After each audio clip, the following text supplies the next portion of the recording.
Ready to start. So firstly, I would like to welcome you all to this session on developing a love of reading and raising outcomes. We are so pleased to see you all here today, and it's wonderful to see so many sign-ups to this session. My name is Sarah Abad-Movillo, and I'm a consultant with GL Assessment working in the Multi-Academy Trust team. If at the end of today's session you would like to get in touch with me directly to discuss anything, please feel free to drop me a message via the Hoover platform. Today's session will be in two parts with two sets of guest speakers. Before I introduce you to our first set of speakers, I'd like to do a quick bit of housekeeping. We will have some time for questions and answers at the end of the presentations. At the bottom of your screen, you should see a question and answer option. Please use this to send your questions to the panel. You can add your questions throughout the presentation, and at the end of the presentations, I'll then relay these to Becky, Nick, and Anthea. I will, of course, keep an eye on the chat function, but please do try and post all questions into the question and answer option so that I don't accidentally miss any. Right, so our first speakers today, I'm really pleased to introduce you to, are Nick, Hackett and Anthea Cozens of Beecroft Academy in Dunstable, Bedfordshire. Nick is currently head teacher at Beecroft Academy. He has extensive experience of working in disadvantaged communities and firmly believes that children's development and outcomes should not be hindered by their socio-economic background. He is passionate about assessment and the impact that data can have on improving teaching and learning. Anthea teaches in Year 3 at Beecroft. She has a deep passion for reading and children's literature and places a huge importance on providing children with a reading-friendly environment. She is currently undertaking a middle leadership programme which involves a project on developing, deepening and embedding a wider range of vocabulary in children's experience. I'm really looking forward to hearing more from Nick and Anthea, and I will now hand over to them. Thank you, Nick. Thank you, Anthea. Thank you, Sarah, and thank you to GL for inviting us to speak this today. We are filming live from school, so there could be, the phone could ring, we could have a child knock on the door at any point, but hopefully that adds to the sense of the occasion. So we'll talk about our journey, our reading journey, and what we've done to embed that love for reading. What I would say is we are still on a journey. We're not a finished article by any means, and there's still lots of projects that we're looking at. Some have been delayed, obviously, during lockdown, but there's still lots that we want to get even better at. So I'm just going to give you a bit of background about Beecroft Academy. So Beecroft Academy is a standalone academy. We're a two-form entry primary school, and we're based in Dunstable in central Bedfordshire. We've worked with GL Assessment for 6 years now, and initially when we brought GL Assessment in, we brought it in to support our teachers with their teacher assessments, and gradually that's just developed over the years, and we're now at a stage where we probably couldn't cope without the data we get from GL Assessment for their data package, and what it does to impact teaching and learning is huge across our school. And then we've been a GL Assessment Centre of Excellence, and we've just been re-accredited that, which shows the good work that we've done over the years on assessment. So in terms of our school, it was kind of mentioned in my intro that we have got a higher percentage of disadvantaged pupils than the national average, and like lots of schools, that has increased hugely during lockdown. So you can see the figure there. We've had 31 children who've been now classified as disadvantaged since the first lockdown last year, and that continues. So we've had to do a lot of outreach support to our families during the difficult time, but if anything, I think that's further strengthened our relationships with our school and with our community. So as well as having higher disadvantage than the national average, you can see on the map here, this is the Adaki scale, and where our school sits, we're in this area here. So you can see the darker the colour there, the more deprived. So we know that within our region of Dunstable, that we are more deprived than the majority of schools there. So as well as that, we have, and this has increased lots over the last few years, our EAL figure is higher than national average, and we found that in recent years, it's higher further down the school. So in early years, for example, we're on 50%, and that's a pattern that we see continuing. So we find our EAL children make really, really good progress as they go through the school, but it is another barrier that comes in. If we're looking at reading, for example, of how we have to put those systems in place and have that quality support for all of our children. And then finally on demographic, our SEN is again higher than national average. So we currently have 12 children with EHCPs across the school. That's likely to increase going forward. So that brings challenges. But what we always say with all of these things is that they are, it's gone too far there, sorry, that these things are barriers and they're not excuses. So our job is to make sure that those things that perhaps our children don't get at home, we put them in place in school, and our teachers and our staff work tirelessly to make sure that happens, because our motto is every child, every chance, every day. So we ensure that those things happen, and we work together as a team to make sure that they are in place. So when we're looking at this in terms of reading, the title that we were given, Developing a Love for Reading and Raising Outcomes. In terms of raising outcomes, I'm a firm believer that for that to happen, we have to have that love of reading in place. So we've really thought hard about how we can get that instilled in our children, how we can model, how we can demonstrate that in a practical way. And then we find that once a child has got that love for reading, that those outcomes in turn will follow. It's never a quick process, and it has to be sometimes explicitly taught and delivered, and have the resources in place across the school to do so. So I'm just going to talk about some of the creative things we've done at Beecroft, and then I'll hand over to Anthea, who will go through what she does in the classroom with her children. So I'll do a whole school approach, and then Anthea will do the in-class approach. So as a school, there's been lots of things we've done. Reading has to have a high profile across the school. That's hugely important, and we've made sure that particularly post-lockdown, when we knew that children hadn't read as much at home, we made sure that we had that time in place that a child had to read to an adult every week. Stories had to be read every day to the class. There had to be quality texts and books available in the classroom and across the school. We don't just teach reading in isolation, it's taught across the curriculum. So we recently started using cornerstones for our projects and our topic lessons. And within that, we found there was a real reading link and text that were exposed across that curriculum. As I said, stories are shared every day. Every class has a class reader, and that's one thing that's important to us. And we've also promoted that to parents as well, to making sure that despite the age of a child, that opportunity to read to your child is as important as the child reading to you. And we have reading time every day, and it's quite lovely when you go around the school at different times and you can see children really focus on the text that they're reading, and we spend a lot of time carefully picking those texts for the children, exposing them to different authors, and making sure that they have books that they're interested in within the school. And that takes time, and Anthea will talk to you about her class in a minute and what she's found, but it is something that we have to keep working with. It doesn't just happen overnight. Reading space is something that we're still working hard on. We've got a few areas in corridors, for example, and in classrooms that we've made as dedicated reading spaces.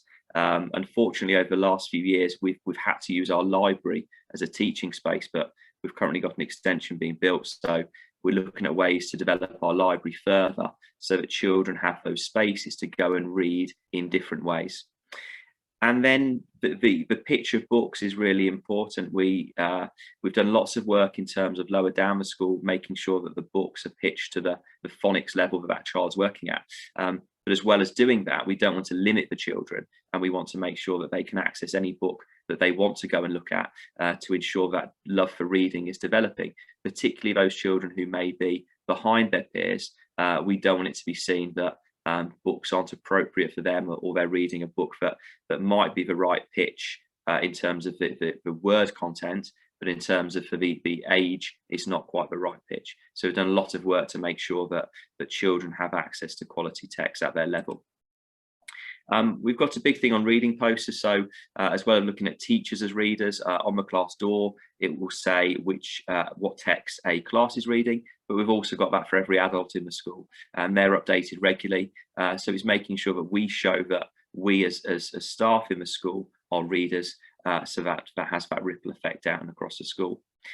We brought in whole class reading a number of years ago, but we've gradually filtered that down across the school. So even from year 1 and year 2 now, we use whole class reading sessions, and we found that's been hugely powerful, and children's engagement in reading lessons has improved as a result of that.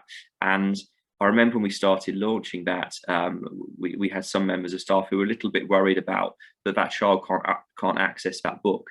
But what we'd say, well, they can listen to the text and they can still answer the questions about it. Why are we limiting them to looking at a lower level book as a result of that?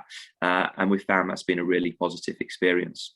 We also use the Talk for Writing system, which develops a love for storytelling. So we use that approach, and that encourages children to be storytellers and learning text by heart. So that's had an impact there as well. We promote staff reading, so we've bought education related text for our staff to make sure that they've got that time and quality text available for them to read, to develop their knowledge as well. And then something called RAW is what we use to encourage a reach out and read approach, and we ensure that we give prizes for this that are books. So we encourage children to have that balance of reading at home and reading at school as well. Readathons it's like class reading and paired reading, which we did lots pre-COVID, but haven't been able to do as much since. So we partner groups up across the school and spend time with the older children, reading to the young children and sharing stories together. And that's something that I can't wait to happen again, because I think that we've missed that during the bubble system that we've got in school at the moment. Echo reading is something that we've used as an intervention, but also as whole class teaching, and that's encouraging children to read aloud, read with purpose, and has been very powerful. And it links in a little bit to the Talk for Writing approach that we've got, and that also enables teachers as readers to model how the text should sound when it's read aloud. And then in terms of assessment, I'll show you our calendar that we use in a second. But we use NGRT assessments termly, and as well as identifying the progress that children made, we also use this to identify children who need additional support with reading. So if their score is below a certain mark, we go and look carefully at the individual report and look at what support they can have in place. And we use a daily readers system for that to ensure that they're getting additional reading time with an adult as well. So you can see our assessment calendar that we've got.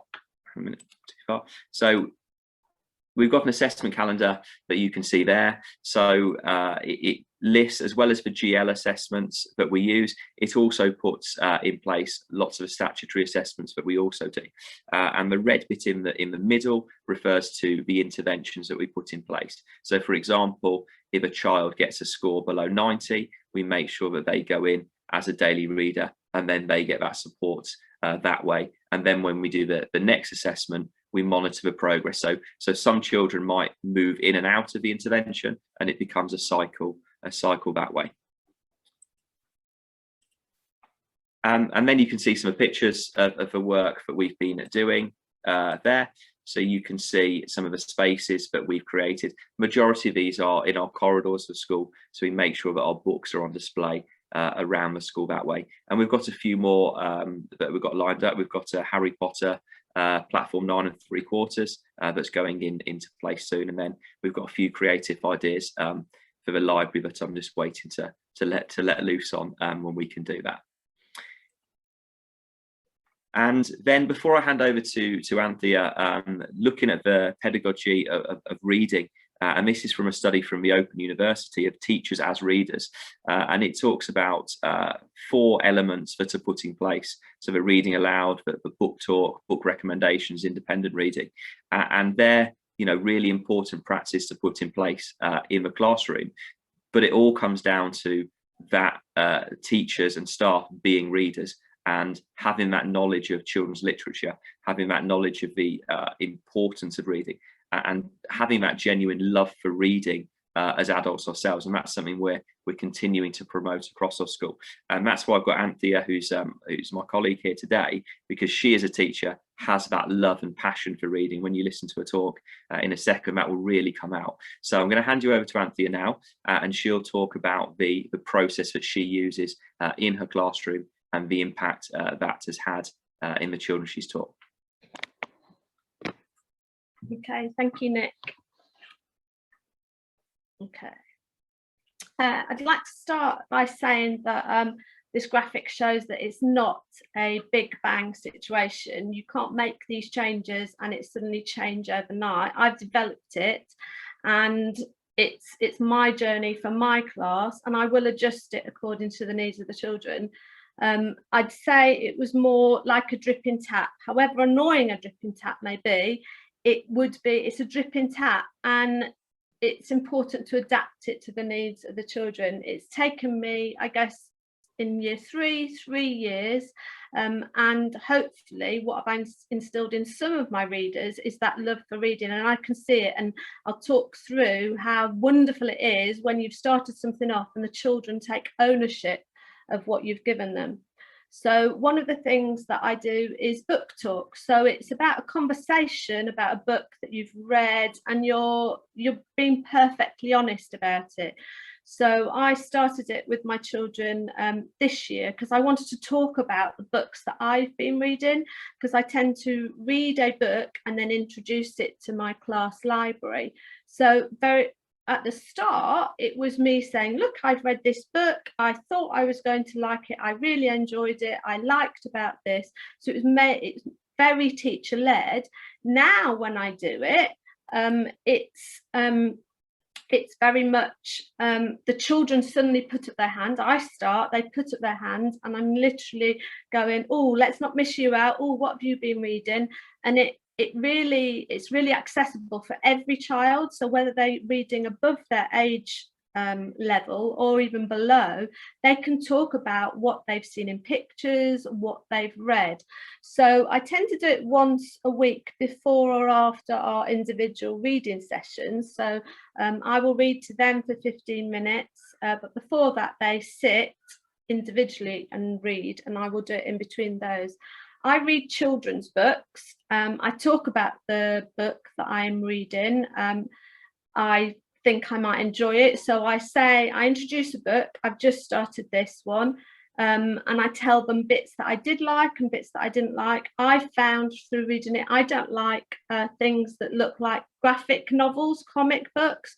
I find it very, very busy on the page. So that's something I shared with the children. This afternoon, after our individual reading time, I'm not getting on with the book that I'm reading. So I will share that with them, because I think it's important that they need to know that it's okay to read 3 or 4 chapters into a book and not enjoy it. Okay, that they don't have to go through that book not enjoying what they're reading and continue, because I think that's not a positive move. I then put that into my library, and then it's snapped up, and then I can recommend it. So I've already mentioned this, I introduce new books to the class library. I'm very conscious that my choice of books influences the children, so I try and vary that. I do get very excited about new authors, so later on I'll talk about Twitter, and I engage in authors, saying I'm really excited, I've finished this book, I'm going to introduce it to my class.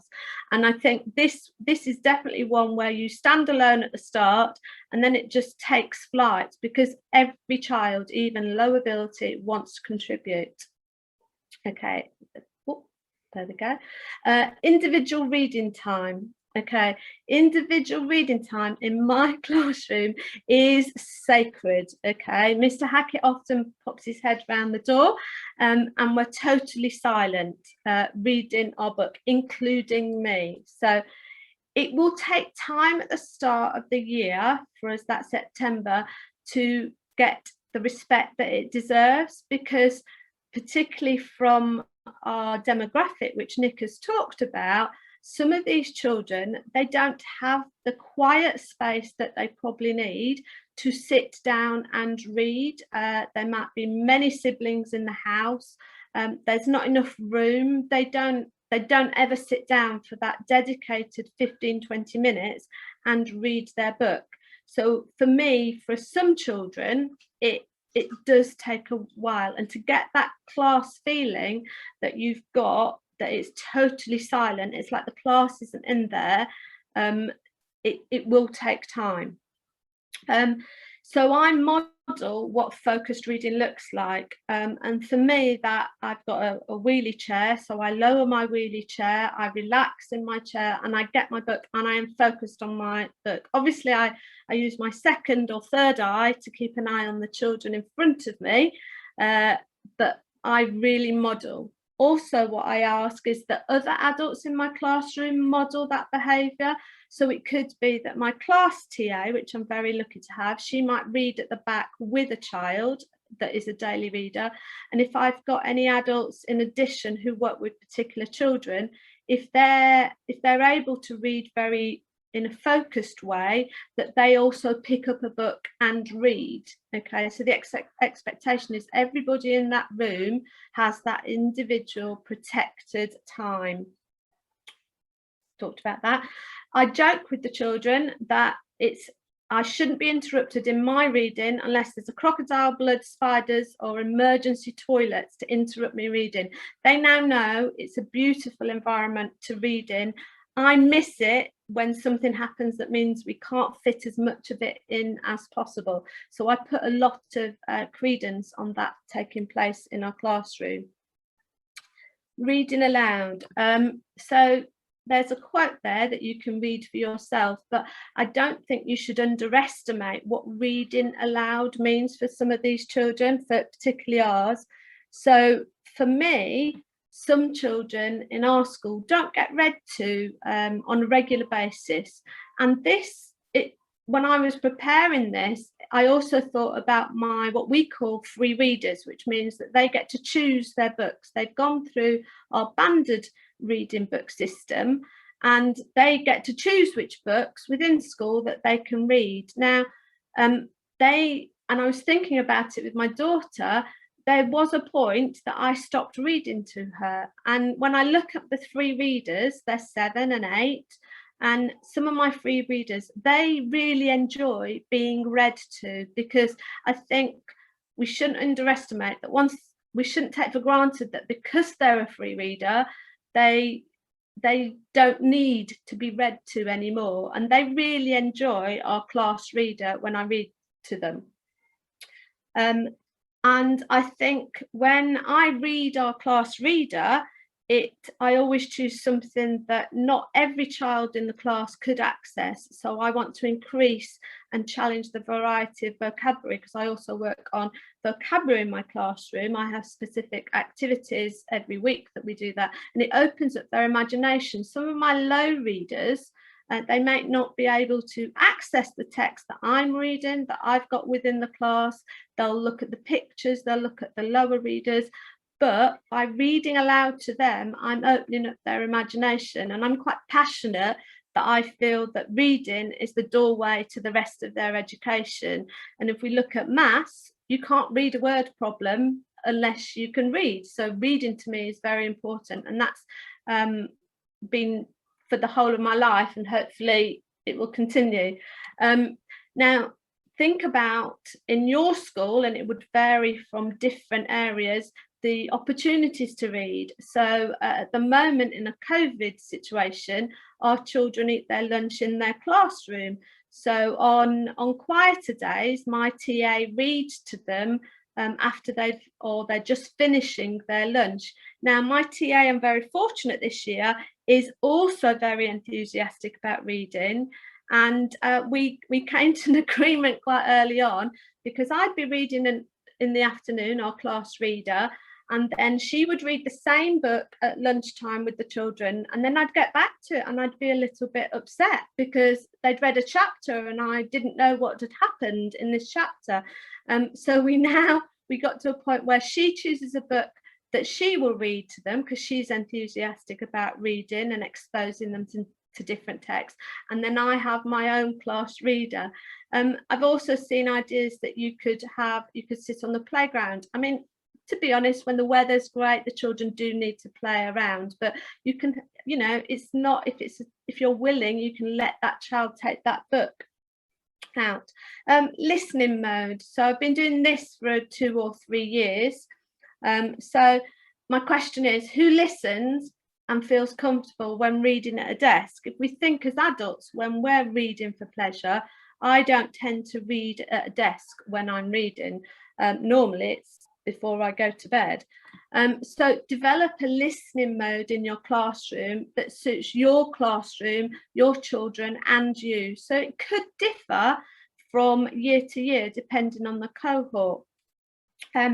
So what that looks like in my classroom is that, and they know it's coming and they get very excited. So at the moment, our classrooms are in rows, but we've got it to a point where we have boys one day, girls the other. They can lay on the floor, okay? So they lay on the floor, they might curl up, they lean on their cardigan on the floor, they stretch out, they curl up. The other children very quickly understood that if their friend had gone to the carpet, we could then turn the chair around and they could put their feet up. In a classroom where I didn't have rows, then they just all lay on the carpet, they take their shoes off.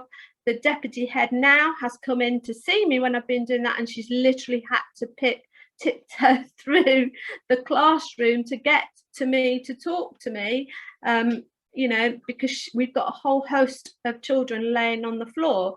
And I think they need to listen how they feel comfortable. And there's other points in our curriculum when they know that implicitly they can move into listening mode rather than ready for learning mode, as we call it in school, and they can sort of relax and listen. So yes, they can put their heads on the desk. Yes, we've had a couple of children in the past where they might have had a 5-minute nap because they've been tired, but yeah, I have a listening mode when I'm reading to them. And my next one is about book displays. So I've given a lot of thought, and more recently, to how I display my books. So I was thinking, because I was having problems with them being very messy when they were on a bookcase by spine, and then I thought I need to think like a 7 or 8-year-old, or just like a child. They choose with their eyes. Okay, so they choose from the cover, and we've seen that with our just general reading in school, in that when a publisher revises the book cover, sometimes they make it much more interesting, like than the books that I had when I was growing up. So I've increased my selection of forward-facing books. I split them by non-fiction and fiction. We are still learning about that in year 3. Not all of us get it. So there we go. Okay, we could also, so I've got a picture there of Boudica. We're doing Romans at the moment. So I rotate the books and include books that are linked to our sort of project curriculum, so what we use cornerstones for in the afternoon. I have library monitors, so I have a few key children that know how the books should be seen. So the other ones that are below the forward-facing displays are normally by spines. Okay, I haven't solved that children do go in and get those books and make them a mess. I've created a cleanup, and I've got very helpful children that clean those up. Now, book selection, this looks a little bit crazy, but I tend to do it at least once or twice a year with the cohort. So what we were doing here is that we emptied all my books, including the ones in my cupboard, and I asked the children to sort them. I've got coloured tables, so if they liked the book, they put it on a green table. If they didn't like it, they put it on a blue table, and we just went round in a constant circle until we sorted all the books. I think I did get a lot of books that they did like, so I did actually go moderate those a little bit, but I asked the children what they liked, because I realized that as an adult I was choosing their preferences, but they might have been exposed or seen things maybe that they watch on TV that they were also interested in. I'm very conscious of non-fiction because I think that I need to introduce more non-fiction to my classroom.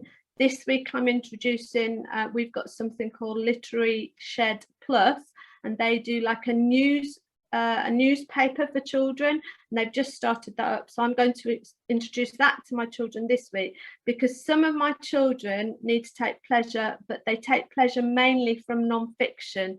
They don't like those narrative stories. I also rotate my books, so as well as letting the children choose, I have boxes of books in my cupboard, and I might take some away and put some on, because we all need a little bit of difference in our class. And going forward, I will remove some books ready for September so that I can reintroduce them and rotate them. So here we've got a picture of the children being part of that selection process, as I've already explained. It gets them engaged in the book. And what I found in this activity, apart from it creating loads of book mountains that I then had helpful people to help me sort out, it promoted and reinforced that informal book talk, because I would go and go, really, we don't like this? What don't we like about it? And it informed me about what they liked, what I thought they liked but didn't, and then I did have some disagreement. No, I disagree with this, we're keeping this one. Okay. And I also have, we're in the middle of a book at the moment, but I also have like a vote for the class reader. So I tend, this is quite a popular thing, I cover 2 or 3 books up that I've chosen, normally above my year group level, and I read the blurb on the back. It's the rest of the book, even the cover is hidden, and they vote with their feet. Do we want book A, book B, book C? And we choose it that way. This year I had a book that I hadn't pre-read. We made it 4 chapters in, and I wasn't feeling a love for it. And we took a vote in class, and the vote democratically said that they weren't feeling the love. So I said, right, okay, we're going to put that to one side and start a different book.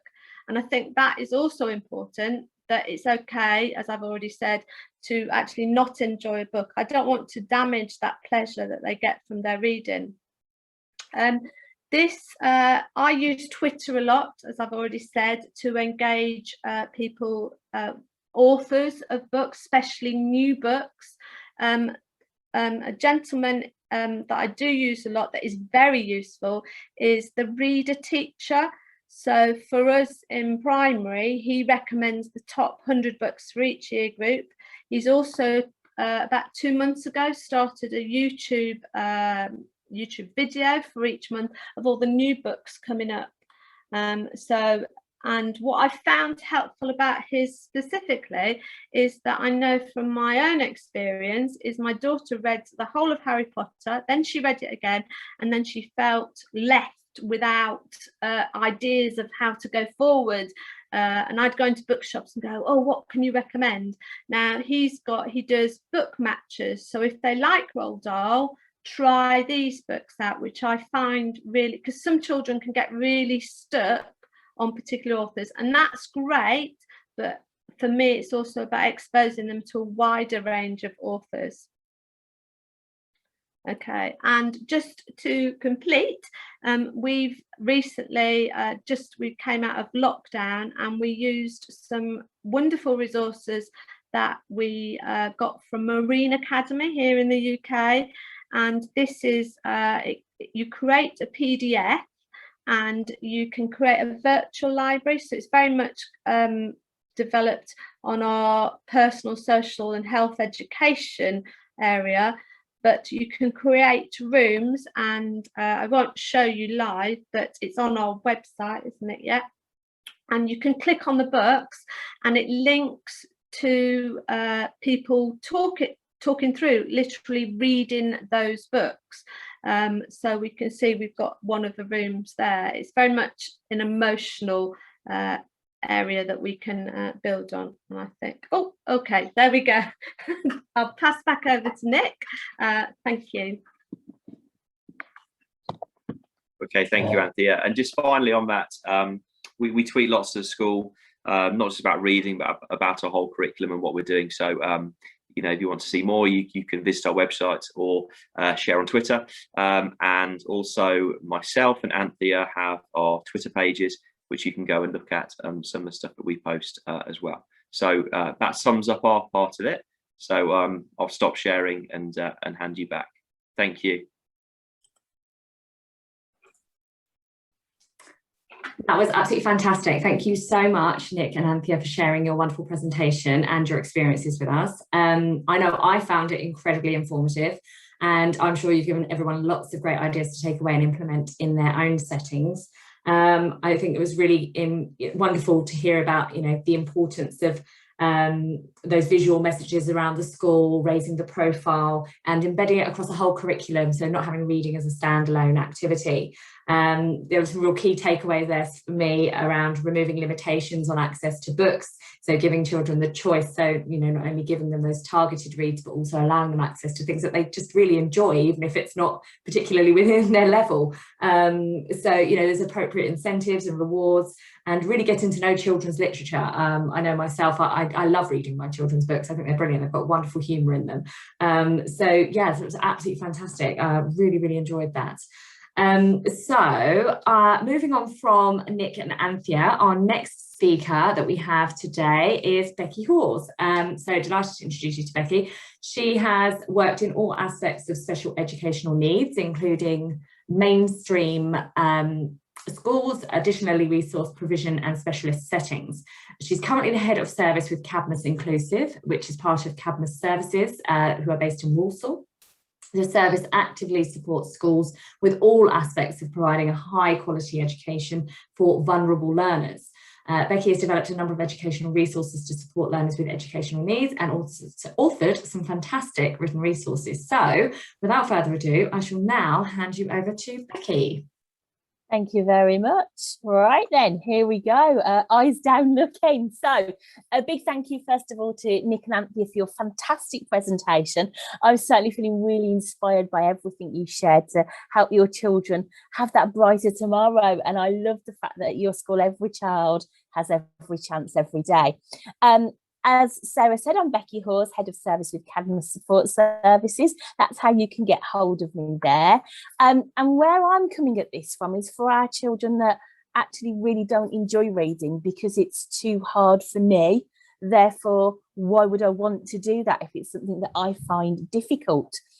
And it's all about how we can support our learners through a really proactive approach to unpicking their needs so that we remove and bust that barrier to reading for them. My concern about some assessment practice is that often we start assessing the children in the depth that's required when they've already failed.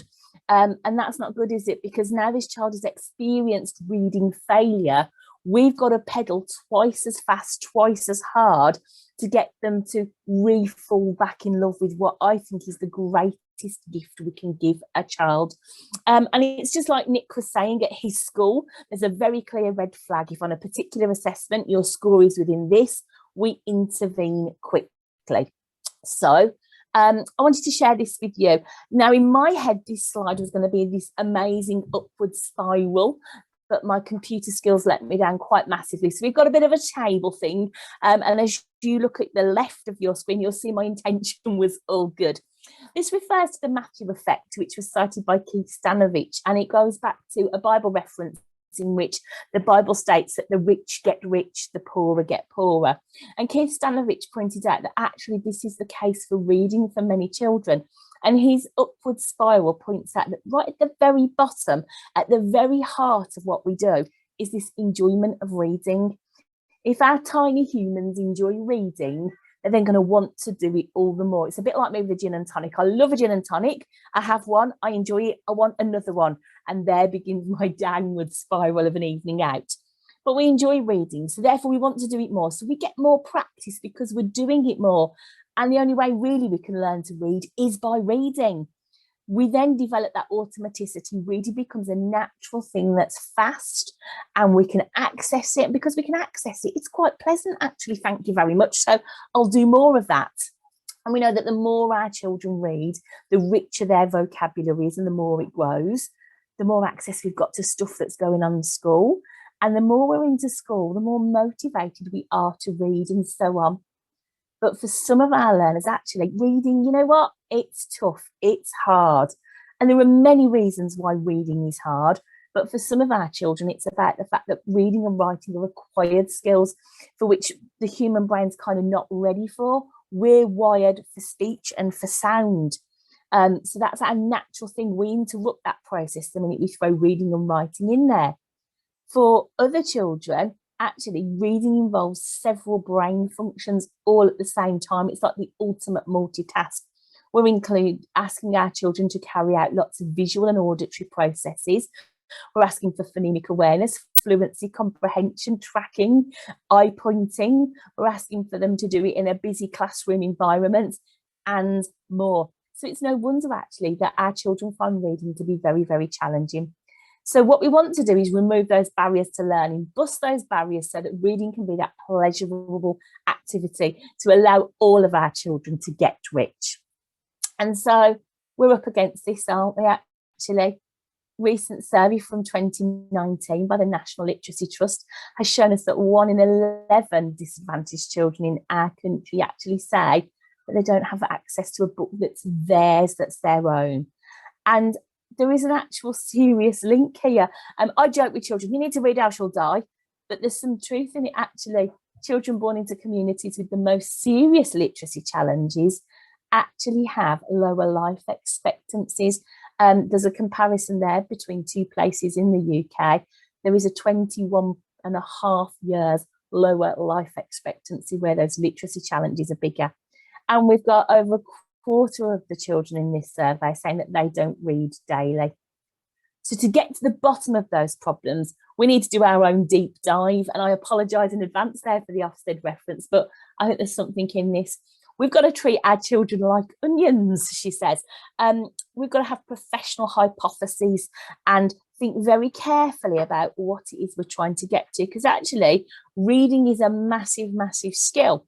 And it could be one aspect of reading that's causing a child a difficulty.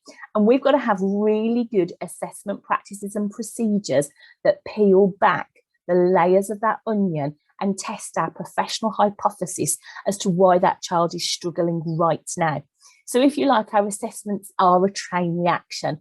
One good quality assessment should lead to another professional hunch, another professional hypothesis that we can test with further assessment and high quality first teaching in our classrooms. But be aware, she says, we don't fatten the pig by weighing it. So assessment isn't the answer. Assessment actually will help us to pose the right sort of questions that we can test through our absolutely brilliant quality first teaching of reading. For me, the very first thing I like to do when I'm trying to get to the bottom of why doesn't this child like reading, why aren't they succeeding, is to actually have an honest, open, frank conversation. And it echoes Anthea's brilliant practice at Beecroft. And Anthea was saying, actually, I talk to the children about reading, we vote on the books.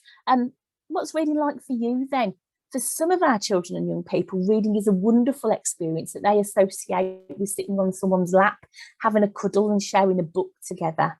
And for other children, reading isn't pleasurable at all. It's not something they enjoy. And actually, they mean it when they say it. They hate it. And for me, actually, I don't think we've got children that truly hate reading. I think we've got children who truly haven't found the right book or the right text to ignite that passion. For me as a child growing up in social housing above a pub, reading gave me, just like Roald Dahl's Matilda, the opportunity to leave my little world and to go anywhere I wanted through the magical power of a book. And we've got to understand children's attitudes to reading first of all, and there is no finer way than to have that honest, frank discussion with a child. Children don't lie. They will tell you, I don't like it because of this. And it might be I haven't found the right book, but it might be that actually I haven't found the right book and this book's too hard. I haven't got the skills. I haven't got a positive role model that's a reader, I don't feel like a real reader myself. So the very first thing then is to kind of get a bigger picture and actually just listen to the children read. But while we're listening to them read, we've got to be professionally curious. So you've got to just really think about what that child is showing us through their reading. So what sort of approaches and strategies are they using? What approaches and strategies are they also missing? How are they problem solving? So if we meet a word where we had to work really hard to decode, how do we check that we've got that word right? It's important that we explore how the reading sounds in terms of fluency and expression, and that child, no matter how old they are, has really good sound solid concepts about print. So they understand directionality, they understand the difference between illustrations and words and individual letters. That we start here, we turn the page, we hold the book like this. We also have to ask if that child is listening to themselves while they read. Often our children lose meaning but carry on regardlessly. And it's that quality book talk. Can the children talk about what they've read and the text that they've got there? And what happens when they meet punctuation?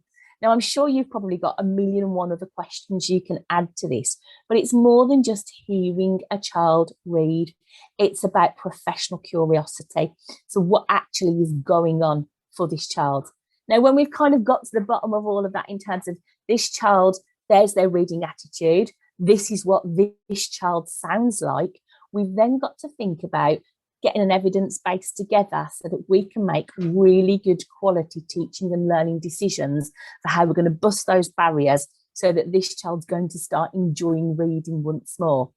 So for me, it's about having some sort of assessment continuum with what I call red flag moments. So maybe we want some sort of overall assessment. And I know from Nick and Anthea School, they mentioned the NGRT, the new group reading test. Maybe you will do that as to get an overall feel for that child's reading. There might be certain reading behaviours, attitudes and scores upon completion of that assessment that act like a red flag for you. So you think, not comfortable with this. So we need to take action and provide intervention and support. So it's about delving deeper now. It's that deep dive where we're going to peel back the layers of that onion and set off that chain reaction of assessment. But that assessment must lead to something. So this is your call for action. So we're going to ask ourselves what the trouble spot could be. Is it around that child's reading accuracy? So is it that I'm going to look carefully at what does their reading appear to be like at a single word level and a passage word level, so a list of words in isolation versus reading a continuous piece of text. And from that, I can explore the child's phonics, their awareness and processing. I could have a look at their whole word reading approaches and compare the two to find the approach that best suits them. I could also look at the child's comprehension. Now, we know that comprehension of text is kind of what we're after. We read for meaning. But in terms of comprehension, there are many multifaceted layers to it. But for example, has this child got the skills they require to locate information in the text? Can they make inferences and deductions? Are they able to bring their own experiences to the text and make evaluations? Do they understand author intent? And it's also about exploring the child's underlying language needs. Because actually, is it not the reading itself? It's their receptive language that causes the barrier to making meaning from the text.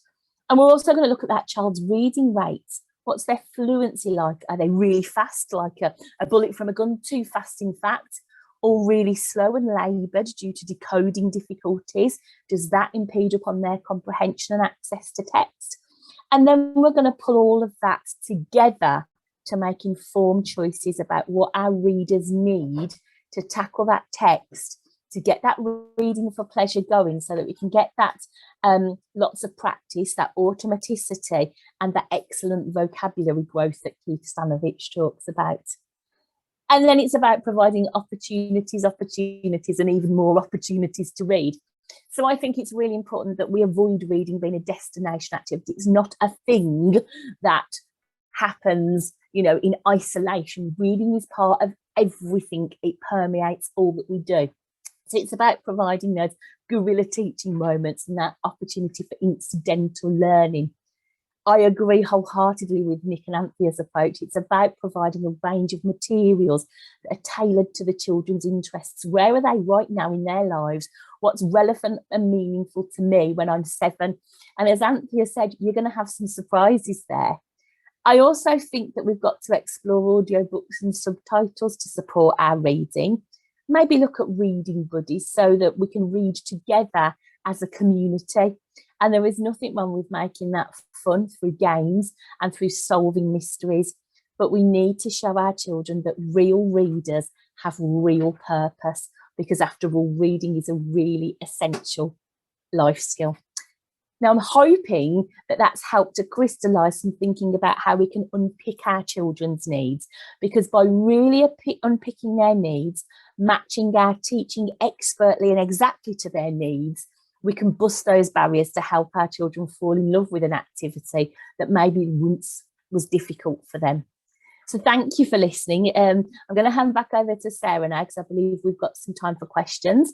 Should you want to get hold of me, that's how. And it's been a pleasure and privilege to talk to you all today. Thank you very much.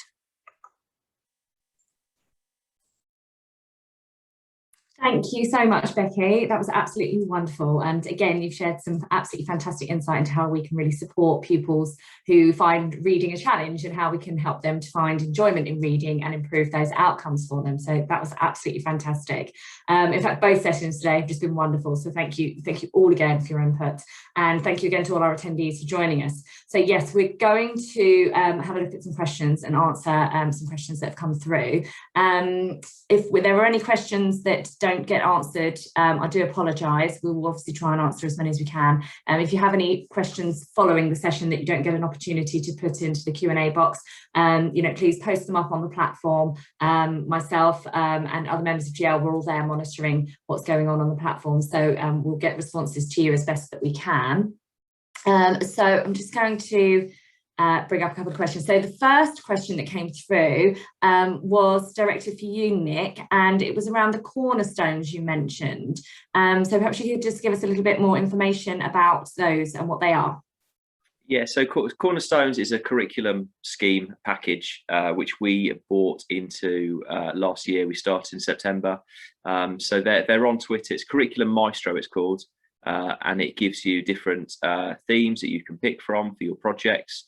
It supports us in terms of ensuring that we're covering the objectives across our curriculum, and that our curriculum is progressive year on year.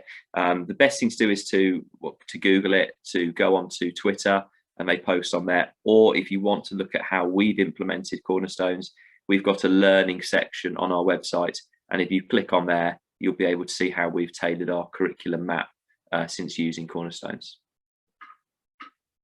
That's brilliant. Thanks, Nick. Okay, so we've also got a question, and I think it may be directed more towards Nick and Anthea, but I'm sure, Becky, you've probably got some really good insight on this as well. So I'm not sure who wants to answer this one, but it's about promoting reading with families and getting families more actively involved with their children's reading. I can start, and Anthea might want to chip in as well. Yeah, I'd say for us, it's still a work in progress. To be honest, it is one of our battles, really. We share lots on our website. We share lots of correspondence to and from in our reading records. In the past, we have held reading workshops. And we've made sure, because attendance at some of our workshops was an issue, we made sure we tagged our reading workshops onto an assembly. So we'd invite them all in for the class assembly and then hit them with a reading workshop before the kids came in, so they're there. So we've tried creative approaches like that. I think going forward, I'd like to do more kind of like books over breakfast sort of things when we're in a normal environment, and strategies like that. I don't know, Anthea, if you've got. I agree. It's a very good question, and I think it's, as Nick said, it's something that we're still working on. For me as a class teacher, I do things like at the end of each week we do Star of the Week in class assembly, but I also do like Reader of the Week. So my TA who manages that, she rewards children that have really tried with their reading, either continually, and I'm hopefully, I think it almost has to start with the child. So I think they need to find that pleasure. We need to reward, we need to praise, and it is a difficult thing to combat, because, as I said, we've got our demographic, which Nick has talked through, and also our families. Some of our adults, I'll be perfectly honest, can't read, and so it is, you know, it has to, for us, it's a hard thing to address, but it has to come from us. And I think instilling that love of reading in the child will then, you know, our parents are supportive, but some of them aren't wide readers themselves, so we need to help them on that journey.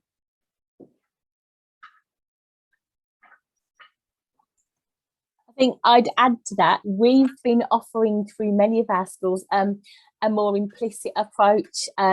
So we've actually made lots of online videos available through our websites that parents can access about how to support your child at home. And what that's meant is during lockdown, parents have been looking at school websites all the more anyway. So we've put on there little model sessions of how to hear your child read at home. We've had the staff on there reading stories for children as well. And we've noticed from the looking at the traffic on our websites that several people have actually looked at those things because it's more subtle in that way and less scary than coming into school for a workshop. So we've had lots of people accessing things in that way. Brilliant, thank you. And we've got time for one more question. So Anthea, how did you create the interactive online bookshelf, please? I can probably share that. It's available. We got it, or you emailed them, didn't we? I saw it on Twitter. We both saw it on Twitter. It's Marine Academy, is it Plymouth? Yeah. In Plymouth, and they give you a PDF. No. It's PowerPoint, and you can just edit it, and there's actually a video that goes with it that shows you how to edit it. Then you create it as a PDF and put it on your website. But we can definitely share those. Maybe if we share them with you, Sarah, then you can say they did ask that we sort of donate a book to their school, because somebody, obviously, I think it was their, they created was it their head teacher or their deputy head, took the time to create this resource that is basically a template that they then share. But we can definitely share those details with you. Yeah, that would be lovely. Books, that you can change the books, and I know a lot, as Becky just said, a lot of children access that facility during lockdown, but you could adapt it as long as you can link it to a video of somebody reading that book. You can adapt the books that are on there. Wonderful. Yes, that would be lovely. If you're happy to share those details with myself, and then if anybody that's attended today or is watching this afterwards would like any of that information, please do feel free to drop me a message via the Hoover app, and we can share those with you. And as Anthea says, in return for support for Marine Plymouth, I'm sure there's something that you can work out with them directly. Right, okay, I'm conscious of time. We're getting very close to 12 o'clock. I think we've answered all the questions that came through for now. So thank you again, Becky and Nick and Anthea, for your time today and for sharing your wealth of knowledge and experience. It's been absolutely fantastic. I'd also like to thank everyone who joined the session, especially those who have joined in with the questions. Remember, if you do think of a question after this session has finished, or you have any further thoughts, please do share them on the Hoover platform. We've had some great engagement from you all on there so far, and we hope that you will continue to make use of the platform. Just a quick reminder that we still have plenty of other fantastic sessions lined up over this week and the following week too, so please do sign up to them even if you cannot attend, because we will send you the recordings. This afternoon session will be all about immersing students in both spoken and written language and training staff in developing oracy skills, so we hope to see quite a few of you there. So thank you very much, everybody, and goodbye.